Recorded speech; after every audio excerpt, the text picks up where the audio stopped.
حیزبەکانی ڕۆژهەڵاتی کوردستان بە بەراورد بە ئادەی ڕابردوو هیوایەکی زۆرتریان هەیە بۆ گۆڕانکاریانەی لە ناوچەکە ڕوودەدەن، بەڵام ئێستا دیمەنی پێچەوانەشەن. ژنان و کچان کەمتر لە ڕۆژهەڵاتەوە پەیوەندی بەم حیزبانەوە دەکەن. هاتنی ژنان ئەگەر بەراوردێکی کەین لە چاو پیاوان زۆر کەمترە، ئەویش بەهۆی چەندین شتە. یەکەمەوەی کە هەندێک کەمتر خەمی لەلایەن خودی حیزبەکانەوە. من پێم وایە ئەو کێشە هەیە کە هێشتا ژن بە تەواوی ناتوانێت خۆی لە حیزبەکانە ببینێتەوە، چۆن هەمان کێشەی کۆمەڵگا بە جۆرێ لێرەش ڕەنگەداتەوە.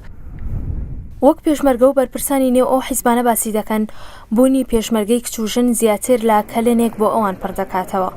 جگەلەوەی ژن بەشداری لە پرۆسی سیاسی و چەکداری دەکەن، لە ڕووی کۆمەڵایەتی و بەڕێوەبردن و خێزانداریشەوە دەتوانن بۆ مانەوە بەهێزتر ڕێگی خۆیان داکوتن. بۆ خۆی لەناو ئێران سەفەرکردن بۆی ئاسان نییە، تەنانەت پاسپۆرت وەرگرتنیش بەبێ ئیجازەی سەرپەرستی ماڵ و بە هاوسەر و باوک و برا و هەمووانە بۆی ئاسان نییە. اینجا ئەگەر بە قاچاقیش بیان هەیە ئەو مەرزانە ببڕن، بڕینی ئەو مەرز سنوورانە بۆ ژنان بە قاچاقی ئیمکان زۆر دژوارترە. لەبەرەوە کەم هاتنیان بۆ هەرێمی کوردستان و کەم هاتنیان بۆ ڕیزی پێشمەرگە و کەم هاتیان بۆ بنکەکانی ئێمە زۆر پێوانە نییە.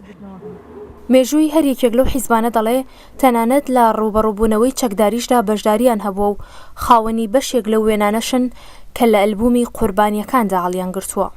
وەختی هێزی پێشمەرگە ئەچووە ناو دێهاتەکان بۆ جەولەکانی، ئەگەر هێزی ژنی تەکابووە وەکو پێناسێ بوو ئیتلیان ناپرسی کە ئەمە هێزی کام پێشمەرگەی هین کام حیزبە، یەکسەرە یانزانی کە ئەمانە متعلقن بە هێزی پێشمەرگەی کۆمەڵای.